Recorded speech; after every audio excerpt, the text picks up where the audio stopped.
आमदार काळे यांच्या निधीतून जेऊर पाटोदा येथे 50 लाखाच्या 3 विकास कामांचे लोकार्पण.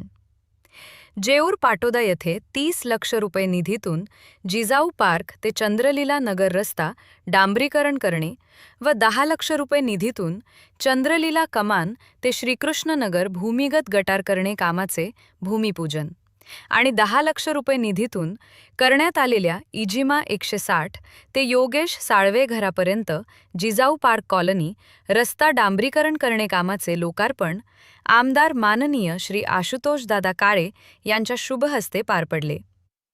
यावेळी राष्ट्रवादी तालुका प्रमुख चारुदंत शिनगर, माजी सरपंच भाऊसाहेब भाबड, सौ भारती भाबड, कार्तिक नाईक, हरिभाऊ केकान, रामदास केकान, टी.पी. काळे, नगरसेवक राजेंद्र वाकचौरे, डॉक्टर रमेश भाबड, अनिल भाबड, नागरे सर, हेमचंद्र भवर, रिटायर्ड पी.एस.आय. पारखे व श्रीकृष्ण नगर, चंद्रलीला नगर, जिजाऊ पार्क येथील सर्व रहिवाशी व जेऊर पाटोदा येथील ग्रामस्थ तसेच विविध क्षेत्रातील मान्यवर, राष्ट्रवादी काँग्रेस पक्षाचे पदाधिकारी, कार्यकर्ते व नागरिक उपस्थित होते.